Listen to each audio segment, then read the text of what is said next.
Jai Hind, Jai Bharat, and welcome to Dev Talks. This is Adi Achint. I have with me once again Dr. Pooja Bhatt, who I consider to be one of the most frontline experts of the South China Sea, especially the last conversation, the Indo-Pacific and the South China Sea region we discussed various different paradigms in that place, and to me that was a very, very interesting conversation, and I have been kind of after her to come back to the show so that we can take our learning session a little further.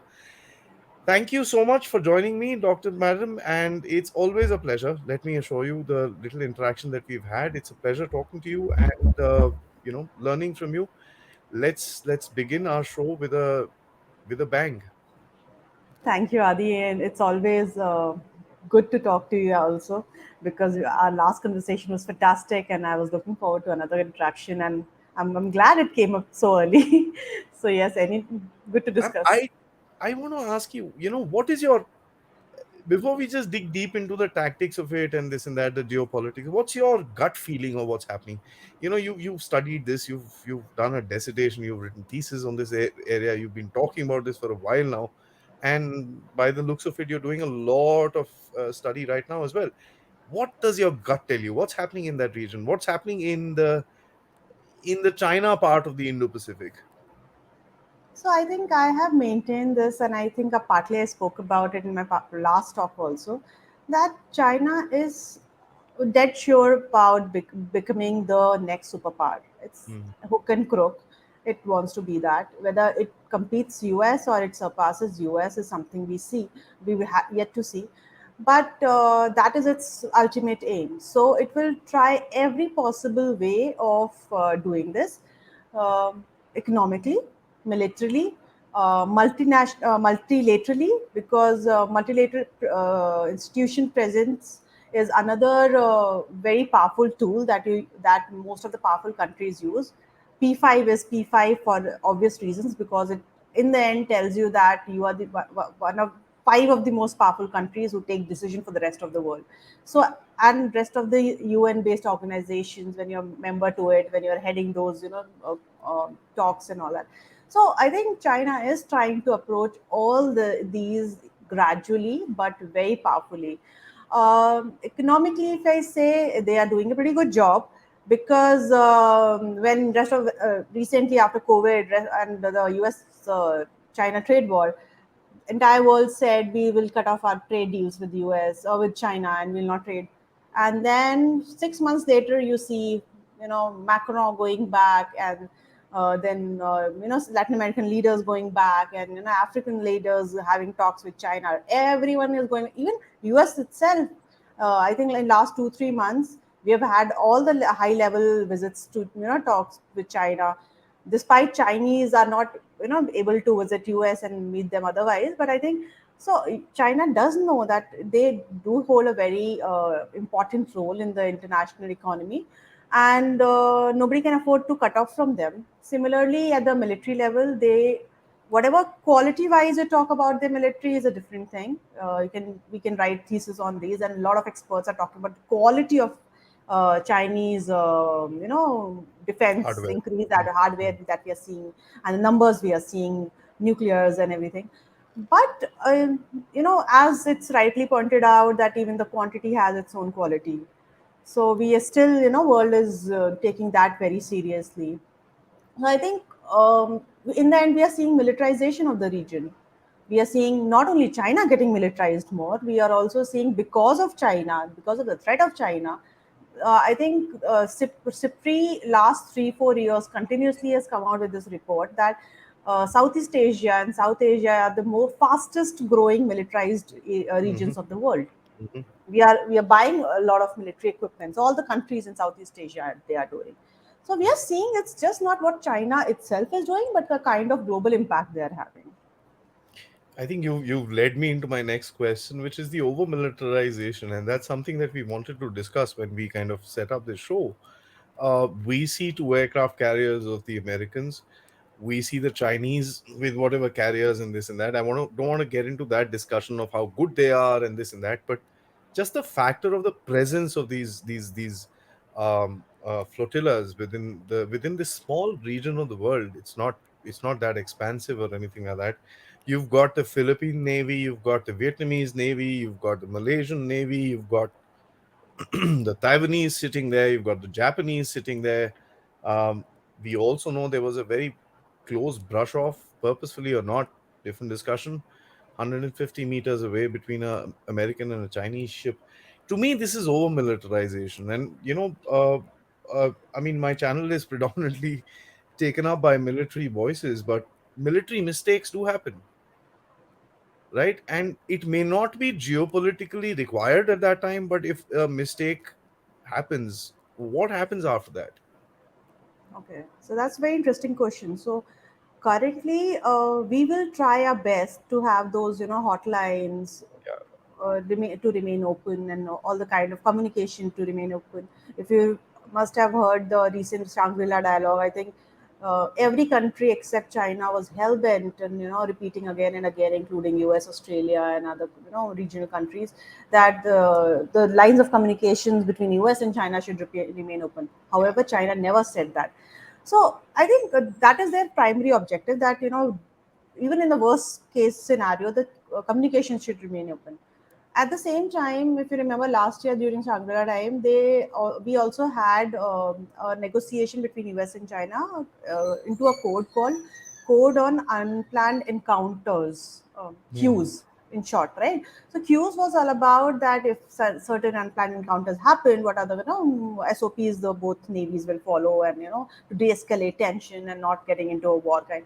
However, this year at Shangri-La Dialogue, the Singapore Defense Minister agreed that Qs has not been very effective. So this is very alarming that you do have measures, but they are not working, right? So at the other level, so now when you're below the threshold of war, if you cross this threshold of war, the current all the kind of conventions and treaties that we will have will stop existing. Then we are in a mode of war. So everything on the laws of naval warfare will come into picture. Then you are in a different level altogether. Yeah. So we do not want to go to those levels, and that's why all these treaties and hotline communications and all these, we're trying to keep them open, even in the worst case scenario. That's interesting, but how do you kind of talk to a China that doesn't believe in treaties and agreements?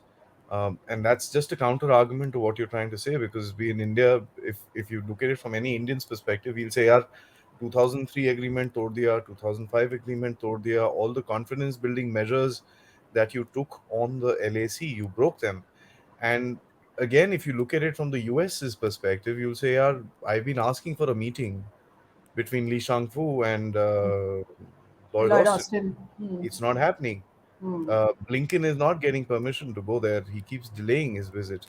Yeah. There's some silly reason or the other. Now it is supposed to be, I believe, June 18th that the next plan is kind of there. Hmm. How do you Sometime kind later of this month. communicate with a China like that? Because that to me is a serious issue. Yeah, You've I got think two that is. large navies not talking to each other, large forces not talking to each other. You're correct. We had this conversation earlier also, and I think it's a very problematic, scenario when there is, tension going on between two parties, and party is willing to talk, another party does not want to come on the table, because I think they realize that for the first time they might have to sit across with someone who's at the equals. China is habitual of having negotiation with countries which are not their equals, so that gives them a upper hand. It has been their way of negotiation forever, and that's the way they always are used to doing negotiation. Even with India, they Yeah. would just give you notice, this is the way I want to go about it. If you don't agree, the meeting is over types. So it's very complicated. Like, I don't know, like, even the best of military strategists and political strategists must be wondering that how do you make such a country come to table to negotiate with you, especially when it is a country at par with the China. And belligerent on And top of it. belligerent and Mm, unpredictable. I think absolutely. that is something you just can't put your finger on. Hmm. You know, I want to start. Actually, I want to cover the entire region. And the previous time we started from the uh, one perspective of India, the Eastern Pacific, and we came back. Let's start from India first. Hmm. you have major issues coming up within the south, within the Indian Ocean as well. You've got these Chinese ships sneaking in. You've got basically a lot of belligerence happening within Sri Lanka. There are reports of a lot of bribery which has already started up and stuff like that. So there's obviously a military angle to this. There's a geopolitical angle to this. Now in the southern, they've been mapping this part of the world as well. But currently, you don't see the aggression within the Indian Ocean. Uh, is it the next task for them, or at the moment? Of course, we know that they're not. I won't say capable, but they're not ready to kind of come into the Indian Ocean. Now, how do you see the Indian Ocean part of it as far as the Chinese and Indian maritime security is concerned? Hmm. So I will draw certain threads first, and then I'll try to tie them Sure. together for this answer. First of Hmm. all, is the bathymetry, the maritime atmosphere, the salinity, and everything of Indian Ocean is way different of what that is Yeah. for Pacific Ocean and Mhm. South China Sea, right? So to understand how to operate in Indian Ocean, China needs to do that kind of research both subsea and above sea. Indian Ocean has its own, complications for even the Indian Navy ships and the regional Navy ships find it difficult near equator to Certain points. traverse that. So Mm. that kind of expertise is required for the first thing because they need to train their navies accordingly to operate in the far off bases. Second thread of argument is that to operate in far off waters, Yeah. they also need to have replenishments. Basically, they need food and fuel and supplies and spare parts. For that, they need bases. So that is one of the reasons that, and you must be getting this conversation from a lot of other military officers who've been talking to that. The major reason of having these bases is not to maybe fight a war immediately, but to replenish their own ships. So whenever they're traversing, and it takes around 15, 20, 25 days to from Hainan to reach the east coast of Middle East countries. So that kind, if you're traversing that wrong, you need food, you need water, you need any breakdown happens, you need ship supplies, and you need that kind of port presence and all that. So that is another thing that they are trying to do. Third thing is, of course, they are trying to do more research per se, because we have seen a lot of Chinese research vessels in this area. So not only they are doing the subsea research, they are also trying to understand that what other countries are doing. And there was a estimate by some scholars that they are trying to understand our Wheeler island, where from where we have our nuclear missiles testing and all that. So what is the Mhm. kind of range we have, what are the kind of capabilities we have and all that. So I think there are a lot of reasons that they want to be in Indian Ocean at the time, this time. They do not want to be aggressive because war fighting is not their immediate aim. They cannot fight a war in lands they don't know, they're not aware of. It's very simple. You need to be aware of your topography, or at least on land when you call it. Similarly, maritime version of topography, you need to understand your war fighting scenarios, where you want to fight, where do you want to hide, what are your capabilities, what are your plus and minuses. I think that is the kind of study that China is doing right now in Indian Ocean region. Would you consider the similar scenario as far as the security and their outreach to uh, probably the countries in the western part of the South China Sea region? For example, Vietnam, Philippines, and these areas. Hmm. Of course, they've got their hands into the Paracels and the Spratlys, and they're a lot of conflicting reports. A lot of people say that they've got their hands in both places. Some people say no, no, no, they've got their hands here. They're trying there. There are too many conflicting reports, and people tend to believe that they've got dominance over that region. Uh, is that something that you would agree to? You mean Chinese have dominance in basically, if you see a larger country presents kind of dominance, if that is the meaning of dominance, yes, this is true. China is definitely a bigger country in the region, and it has the capability of shooing away Vietnamese and Filipinos from their own waters, and keep constantly threatening them and all.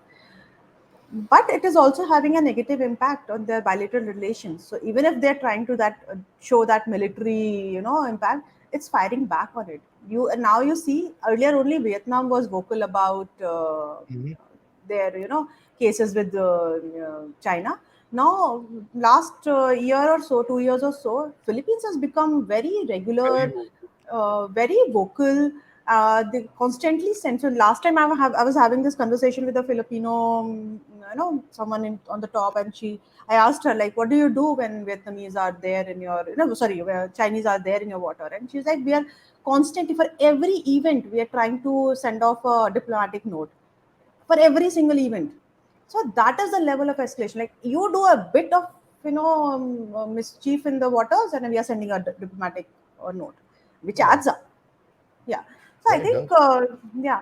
So basically, now countries have become very vocal about their position and telling them, see, this is my waters. What you're doing is against my own territorial, sovereignty and national security. So you better don't do it, and it's not appreciable. That kind of wording. And I think it's pretty bold of these countries to go about this. You I mentioned the don't think. Shangri-La. Sorry, please. Mhm. No, no. So that's what I was saying. So if in case you're saying that they're increasing their influence on these countries, I don't see it that way. See that. Okay. You you mentioned the Shangri-La dialogue, and I think the only speech I saw fully was Li Shangfu's speech, including the question answer session. I missed the rest because the rest is kind of the same propaganda that you read all over the place. He mentioned few things which were very significant for me because I know as a rule Chinese don't like to talk to any organized. I can only describe it in Hindi, gutbandi. you know, गुट बना के जो बैठे होते हैं दूसरी तरफ, they don't like to do that. They like to deal with, bilaterally because that's when they gain that advantage. But here was Li Shangfu who kept mentioning ASEAN. And that was very interesting to me that why is China willing to accept a group against it when it is not in its character to do that? Hmm. So, first of all, I did not find Li Shangfu's speech special. It Yeah, was no. nothing new. There was nothing new. Honestly, I did not. Maybe it because maybe I'm following it for some time. No, You know it's all not. these It's kind not. of He just speeches. mentioned the same stuff. But this to me It was was very just significant. yeah, so the thing is, China has always maintained ASEAN centrality. It is not new that they are talking about China, ASEAN centrality, because they know that ASEAN is a big market for it, and it's its neighborhood. It cannot have less than good relationships with ASEAN countries, both collectively and individually. Mm, It might have individual differences with the countries, but it ensures that any of these differences are resolved bilaterally. Even in South China Sea issue, it has issues with 5 countries, but it is not allowing ASEAN to be a platform. It just repelled, fought, tooth and nail, not to make this an ASEAN issue. So, code of conduct, since 2002, we have been hearing that code of conduct will come at ASEAN level. It is not yeah. letting it come. It just tries to show that China does regard ASEAN because it can have bilateral differences with the countries, which it would want to resolve bilaterally, but it would not want those issues to become a region-wide issue, Mm. and ASEAN to become a collective group against it. So Mm. it definitely Keep wants it separate. China, ASEAN at its on its Let's side. talk about this speech. I mean, the minute I mentioned that speech, you had a big smile. So, what is your opinion about his speech? He kind of hit the same rhetoric over and over again. Yeah. Uh, what So else? I the, mean, the question answer session was very, very interesting. Actually, he got called out quite badly. yeah, yeah. So it's Q&A was something I did not follow too much, but I think the main speech was so interesting for the reason that anything he said, and I think I just spoke a few days back on another platform, and it was the same conversation. The- every single sentence that Li Shangku said can be just negated with facts and truths. Now he's saying that we should have mutual respect for countries, and all the disputes should be resolved amicably and with talks and all. And look at our own borders with India, Yeah. China, all borders. You're not letting us Harmony. have a conversation, and you never. How many times did And he so, say harmony? I don't know. exactly. So it's not just one thing. It's just this entire speech. This entire speech is full of those statements, utopian statements, that you can just easily negate. Any China watcher, it's just not I'm saying it's about me, but any China watcher can negate it with facts that you are saying one thing and you're just doing the opposite thing. and also you're not saying anything new. Also means you're not coming up with a new commitment.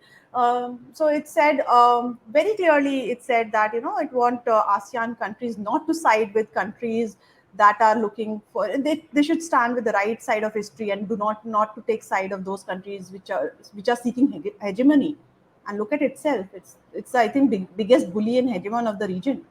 So, the kind of statements he made was so like uh, drastically funny and sad at the same time that, yeah, that's why I just had that reaction to it. No, I mean it's pretty significant for me that when the Western opposition speaks, they do call out China. Hmm. Uh, especially the NATO grouping, or the Five Eyes, especially when they speak, they call out China. In Quad, that's a very given agreement that we don't call out China. It's not part of the game there. But Correct. individually, India does call out China, and that all is there. Hmm. But this time, Li Shangfu did not call out the USA directly. The mention of America was probably once or twice, where he actually said the powers of the US and the forces of the US and this and that. Hmm. Otherwise, it was the country that is wanting to do this. It was very interesting to me that he kind of reserved himself from actually calling them out. Why? Okay, I would not know the real reason, but what I would make out is Li Shangfu was sanctioned from the US in 2018 Yeah, for buying Russian weapons, right? And since then, yes, so neither was he it. can travel to US nor he can invite any US official to talk to him. So he is in a very weird situation where communication is only solution to the problems, but he cannot neither travel nor invite anyone to talk. Hmm. So, and that was one platform which was all about communication on defense matters. So I don't think that China would want to look like a bad person in the room by just when you're having these conversation about opening communication, and then trying to be a bad man that US is bad and I do not want to talk to the US, and it cannot do that. So I think that kind of mindset would have been there. I don't know what Li Shangfu was actually thinking, Well, but what you're saying is putting the Chinese on a certain amount of a back foot. yes, means imagine yourself if you are in a conference where you have to talk to your That's my point. adversaries. Mhm. You would not want to start with negative thing, because then it would be like everyone is talking about opening communication lines, open lines of communication, and you're the only person in the room who's calling out names and shaming them and not Yeah, asking for communication. And you don't want to look up the bad person. I think that's what China was trying to do no, by indeed. lack I didn't want to say it, but I thought let me just gauge your answer and let hmm. me see if my analysis is wrong. And it really seems like he was on a certain amount of back foot, but अब वो back foot पे भी चौका छक्का मारने की कोशिश करते हैं. That's fine. Let's talk about Japan, which is today there was an article, not today, I mean in this past some time, there was an article written by I forget. I'm sorry, I'm really bad with Chinese names at the moment. By a professor of geopolitics and international relations in the Beijing and the Yunnan University, both. And these guys said that today Japan's threat levels to China have reduced, and probably India has taken up. I don't want to discuss the India part of it, but has there anything changed with regards to Senkaku in or anything in that particular region? And of course, you also have these drills, the aerial drills that have been done by the Russians and the Chinese in the East China Sea region. What kind of a message are the Chinese trying to send by doing these kind of drills? And is this anywhere connected to the maritime security, or is it just to kind of just showcase that yeah, Russia China abhi dost hai? Yeah, it's an interesting question because it's of course it's individual's perception about the entire thing, and you cannot. And I have not read the article, so I don't know based on what facts he wanted to I'll say send that. them to you. I'll send them to you. Yeah, that why Japan is less of a threat. What I would presume is he would want to say the Chinese would have in their mind would be that now Japan is no more a pacifist country. They are trying to revive their constitution and their defense positions, and they have come up with at least three defense strategies in the last 3 years or 1 year. So I think Japan is not anymore that docile person, and also the U.S. presence has increased in the region. So I think they do not want to portray Japan as the enemy at the moment, because when your enemy is growing, more powerful. You don't want to engage with them, but at the same time, you also are increasing your own capabilities by doing these joint exercise with Russia. Senkaku has been the point of conflict between all these countries. So I think at this, not only they're trying to downplay the Japan issue a bit by not they don't want too many enemies at the same time, I guess. So they're just trying to downplay Japan at the same so that they're not making them look like the direct threat. At the same time, they're trying to also enhance their own capabilities in the region. So I think that might be kind of thing, but I'm not sure because the professor might have a different reasons why he Mm. said that. No, he had more of a question towards India and the India policy, That which has India is not been a threat to US, China. no. They're actually saying India is becoming a threat to China, and they're saying that, of course, that survey from Yunnan University that came out, which said that 8%, only 8% Chinese today consider India a favorable country, and almost about, I think, 25 or 30% people consider India to be a strongly unfavorable nation. So they're not very happy Yeah, with us. you are the country that's throwing every Indian journalist out of the country, Yeah, yeah, and then you're saying that India does not keep a favorable view. yeah, Yeah, these yeah. are so And contradictory things. You it's just it's it's very it's interesting. laughable. It's very interesting. Yeah. I thought only Pakistan would give you these kind of laughs, but when I actually start reading about China, I said these guys are even more interesting. Yeah, Yeah, yeah. they write in as symbols, but I wish I could read that. At least I'll have a I little know more heartier laugh. today I think the last Indian journalist in China also leaving. Yeah, So yeah. As a matter of fact, you, the foreign ministry has said we would like to meet India halfway to sort out the journalist issue. I was like, "Acha, very it's just nice, the border interesting." issue halfway. Nothing is happening. So I'll come to Taiwan. I mean, Taiwan is a interesting case today. There's a bill which has gone through the Congress, the U.S. Congress, or one of these sessions, where they say that the U.S. must assist Taiwan in times Hmm. of a war. Hmm. Hmm. And to me, that is interesting when it comes not from now. I don't know if you would call Joe Biden a slip of a tongue guy or a pre-planned, statement to keep that strategic anonymity there. Leaving Joe Biden aside, when it comes from the establishment of the US, that seems to be a little more credible than any other flying statement that these politicians do give across. How significant a move do you find this to be? I think it's not a new move. Taiwan issue has always had its bipartisan support from the US, Yeah. irrespective whichever party was in power, Republican and Democratic. So I think I would not see it as a very knee-jerk reaction to US issue, the Taiwan issue, because Hmm. Taiwan has always kept that kind of priority for some reason in the US politics, whether it I'm sorry, it was was the US Senate who passed this bill that requiring the US government to assist anytime there's an attack on Taiwan. that's even better. So if that kind of bill has already passed, so I think um, uh, if the Senate is passing, that means you can always invoke, I guess, the War Acts 1973, and it allows you to get Yeah. into the war thing. I guess. So I think it's very important bill if it act has if it's been passed. I'm not checked on that. I don't know the status on it, but to say that U.S.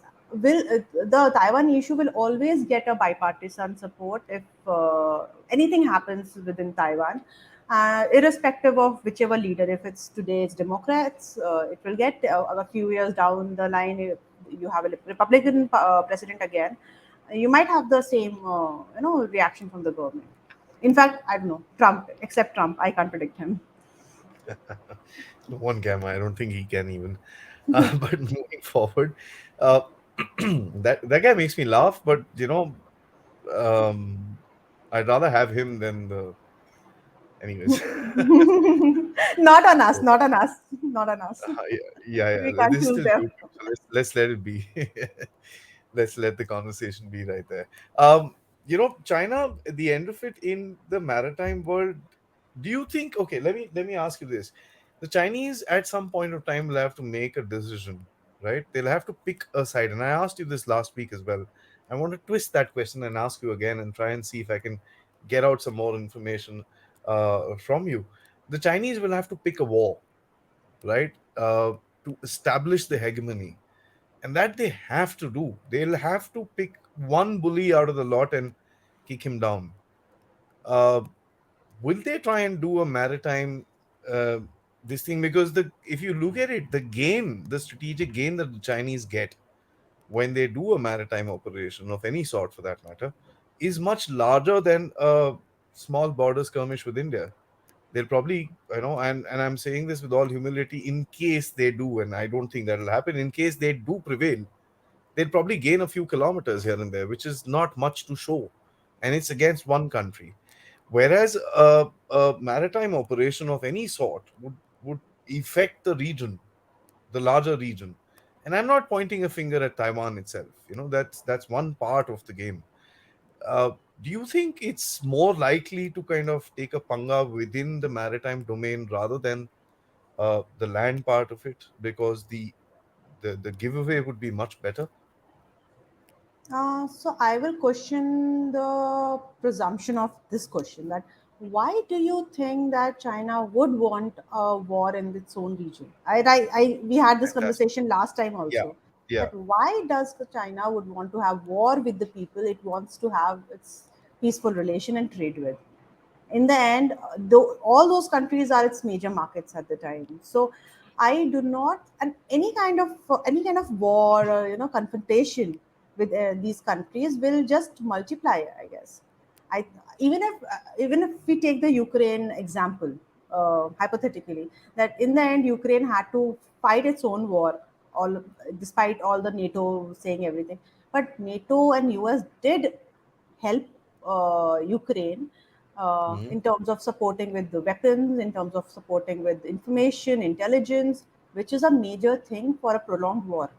China cannot fight a prolonged war right now. It can fight a very short, quick war and grab some land and cap some area and just sit on it. That is very much possible, but in the near future, at least next 10, 20 years, it is very difficult to foresee a situation where China would want to have a full-fledged long-term war with any of the countries where it knows that it would eventually end up losing more than its gain. Fair enough. Taking by what you said a short spurt where he kind of gains something, right? Where he is able to this thing. And I know Chinese would not want to fight a war. It'll be some sort of a standoff. When he sits, let's say he sits on a kilometer or two, or probably 10 kilometers of Indian land, he also disturbs one of his largest trading partner right here.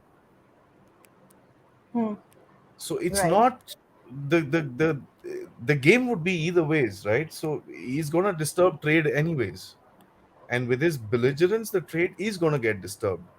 So I mean, at a point of time, there will be a point of time where the Chinese will have to either agree and fall in line, or say, okay, I'm not agreeing, let's do whatever it takes. It's very difficult to see Chinese falling in line with anyone. It's That's my question. yeah. So So how do you think that point of time in the future, where when it there's no other option? So the only way this happening is China becoming so militarily powerful, so globally powerful, that even if it does take this kind of risk, it knows it will go scot free, and this is not happening at least in 950. We all, at least all the militaries within the military circle, we all know it's a basic understanding that China is not that powerful still. Yeah. Even if its numbers are there, they are not trained that well to fight a war. They have never fought a war in years now. So the current generation doesn't even know, which applies to a lot of other countries also. We have also not fought a war. But the kind of training which is required, the kind of terrain and all that. So even if that kind of situation, and China has very clearly said that today or tomorrow Taiwan will become a part, which is a very real threat. And that might happen, but that point will be then when China will know that anything I do, I'm so powerful that anything I'm doing, nobody can touch me. Somehow, Russia has that kind of confidence, and I think that confidence will just reflect in Chinese attitude also. The interesting thing to me is that the Americans have that confidence is because Yes. they're an island far away. Yeah. Chinese aren't. Mm. So the geopolitical and the geolocationary factor. I mean, I think probably invented Geostrategic. a new Mm. word. Mm. The locationary factor of it will not allow the Chinese to be that powerful. Ah, And to me, that's a very frustrating factor for the CCP. And that's the game which I find very interesting because here is a country who's hemmed in as well, right? And they're not going to be able to project themselves the way they would like to. yeah, you're right. And this same sentiment has been repeated by the several Chinese experts that the biggest frustration for China is its own location. Unlike US, which is surrounded with water and very well protected, like any Yeah, attack that will come, they will at least have 24 hours before that to prepare for it. And which is in today's day a lot of time, given the kind of situation, the location advantage they have. yeah. China does know that beyond a point they do have certain disadvantages. Covered with 14 neighbors, which is one of the largest neighborhood sharing any other country has.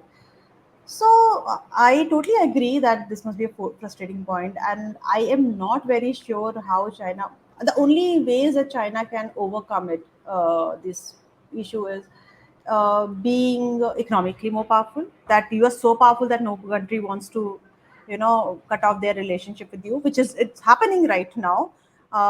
We see US wants to go back in the economic trade, and EU countries wants to go get back into economic talks with China. Military being powerful. So I'm just repeating the same things. I think Mm. China Yeah, understands understood. where it I is. think I think we brought about the point. Sorry to interject. I think we brought about that point that there is going to be that situation of frustration for the Chinese. Now, when we see them going to the Solomons, we literally see them jumping the island chain, Correct.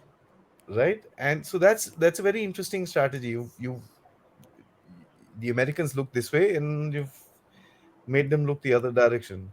How Yeah. significant a move do you find that to be, and do you see this going forward into the central or the northern Pacific in the future?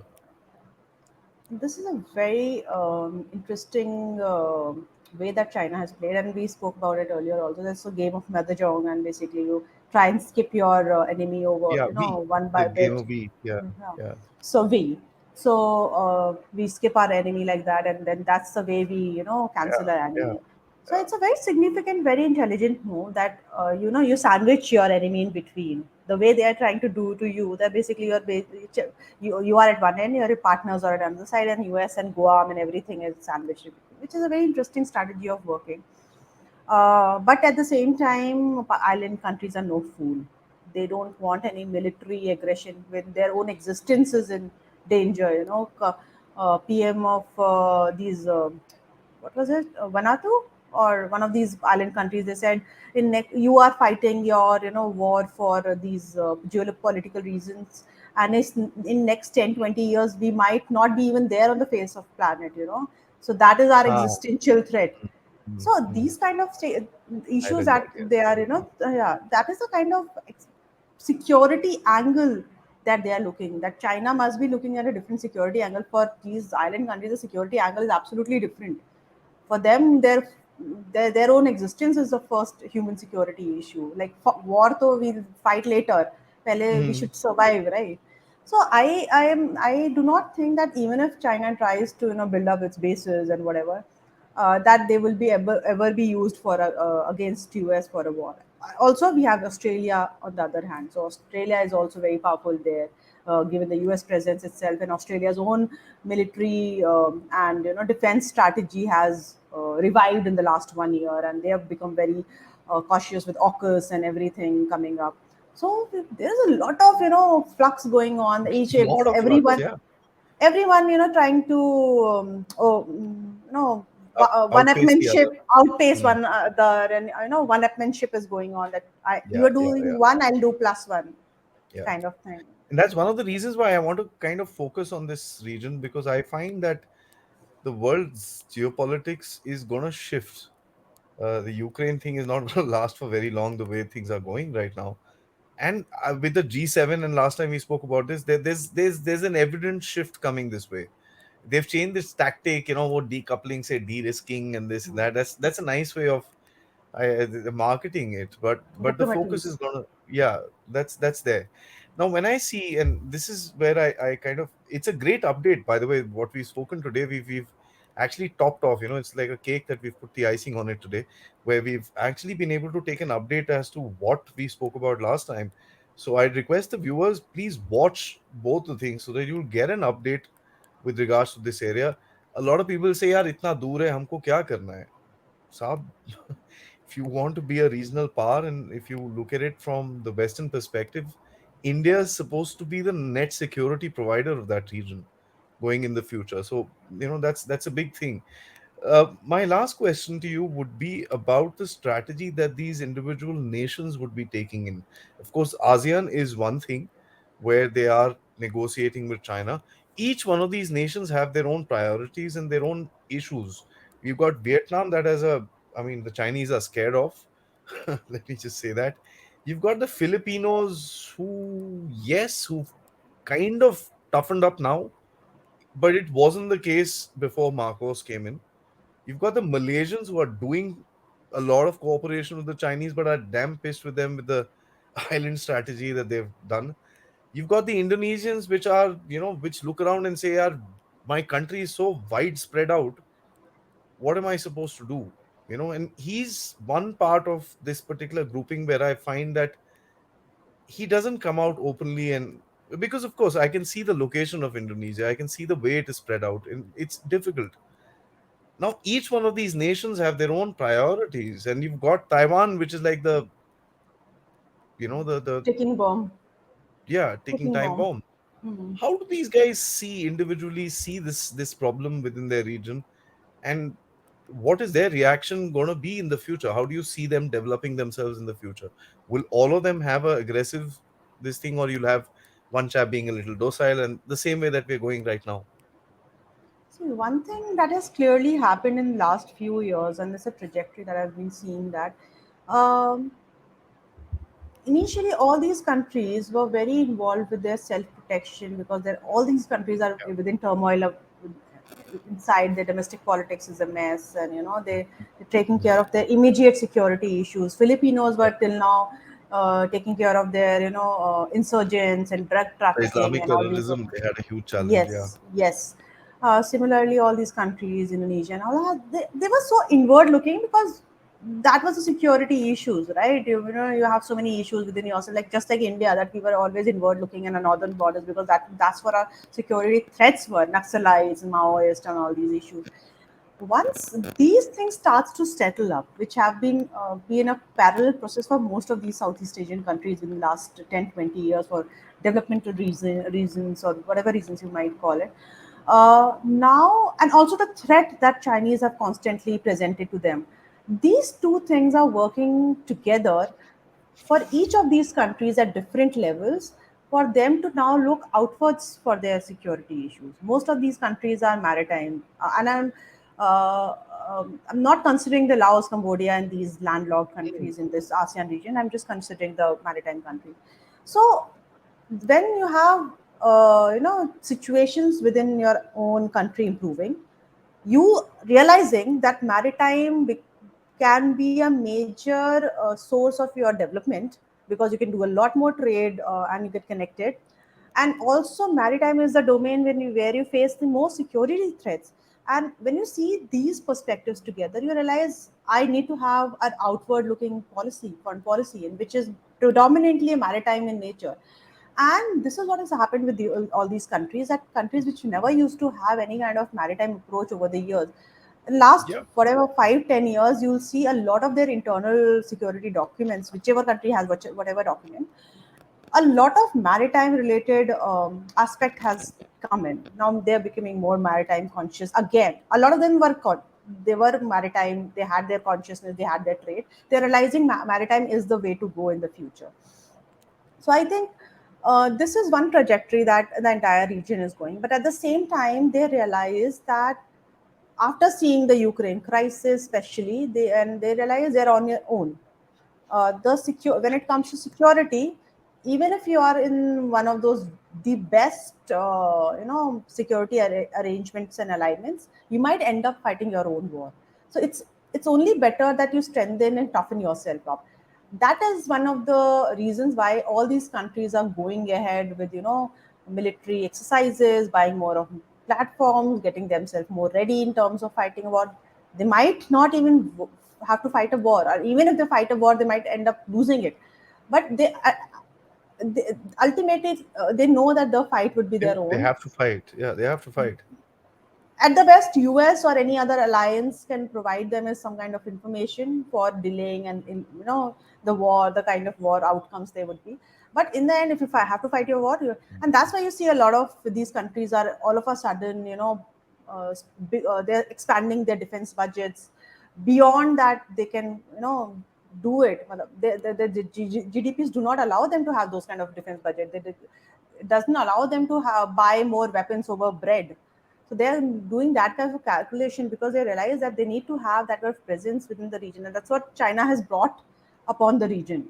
That there's all of a sudden made region so insecure that everyone wants to become a soldier on their own, not relying on any traditional partnerships. And except Philippines, I don't think anyone going for those kind of partnerships to fight a war. You know, the I think this is the most significant answer that we've spoken about, and in the whole topic of over militarization, if I may. I don't think it's over, but it's a nice way to project it. It's, I think, militarization of the region which is taking place, which is, as we discussed, military mistakes, uh, uh, shot fired in the wrong direction, or a purposeful, you know, counter interaction, or a purposeful bang, as the Chinese like to do it in various different things. Dr. Pooja, let me just say this. We've had again an interesting discussion where we are trying to look at the situation around us and trying to make some sense of it, because what we see around us today is going to impact us. Absolutely We in India are not in a cocoon anymore, and we are not the sideline part of the world which we were some time ago. And it's important that we as citizens of this country learn from what's happening in other regions to prevent it happening in our own. Let me just put correct. it like that. Net security provider and these big terms, leave that aside. Let's just learn what is happening there and make sure it doesn't happen in our region. This Look at the islands that have been created, the artificial islands. uh, Funny thing is that the Chinese have been accused of putting human waste within the oceans as well, uh, Hmm. which can be seen from satellite. So you can imagine the amount that they would have dumped My God. uh, in the ocean. In South China Sea, there's this grid that somebody had put out where these ships come out. They literally open their bows and just dump the damn thing on the floor and walk away. It's the That kind of ecological damage and this and that. So there's a whole lot that one needs to understand about China, our foremost adversary. Thank you so much for joining in. It's always a pleasure, as I said, talking to you and learning new things around what is happening in our region. And I hope to, catch up with you another time when we have another little ticking time bomb exploding within the Indo-Pacific. I Thank you so hope much no. for being here. Thank you for having me. I hope none of the ticking bomb bursts, and we just have a decent conversation about them. Absolutely. Thank you and Jai Hind. Thank you. Bye bye.